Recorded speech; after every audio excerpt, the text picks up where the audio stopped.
है कि फायरिंग के ऑर्डर हुए हैं, लोग हट जाए, इस तरह की कोई अपील की गई थी? हाँ, मैंने की थी। वो ये था कि मैं मौके पर उस टाइम गया था, मुझसे डीएम साहब ने कहा था, एसपी साहब ने कहा था कि आप मौके पर जाएं और भीड़ को आप सेटिस्फाई करें।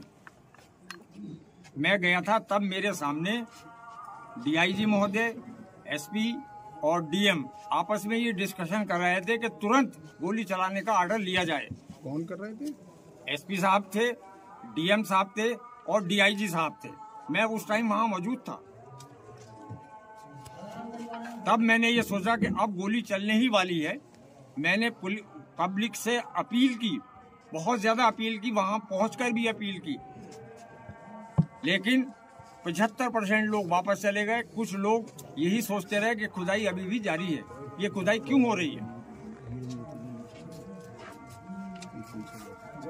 तो मैंने फौरन ही अनाउंस किया कि गोली चलने के आदेश मिल चुके हैं पुलिस प्रशासन को, लिहाजा मेरी गुजारिश है, अल्लाह के वास्ते, खुदा के वास्ते, सारे लोग हट जाएं, चले जाएं, अपने अपने घरों को चले जाएं, शांति बनाए रखें। उसके बावजूद भी कुछ लोग वहाँ ये जानने के लिए रहे कि क्या वाकई में जामा मस्जिद की खुदाई हो रही, और किसी लिए नहीं, इसलिए। लेकिन खुदाई की अफवाह किसने फैलाई? जी, खुदाई की अफवाह किसने फैलाई? खुदाई की अफवाह इसलिए फैली कि वो पानी जब चारों तरफ चला तो पब्लिक में ये अफवाह हो गई, ये भ्रम हो गया, ये हो गया कि खुदाई चल रही है इसलिए ये पानी आ रहा, क्योंकि वो पानी आने का कोई टाइम था नहीं। अंदर से लगातार अनाउंसमेंट भी हो रही है और उसके बाद भी अफवाह फैल रही है, तो ये तो कहीं ना कहीं आप लोगों की कमियां रही ना?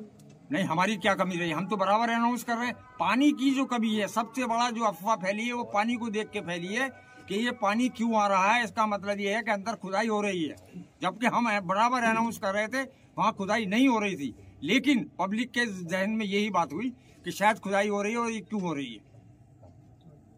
जैसे पुलिस का तो ये मानना है कि गोली जो है पुलिस ने नहीं, पब्लिक में ही चली है। ये कहना बिल्कुल गलत है पुलिस का, ये कहना बिल्कुल गलत है।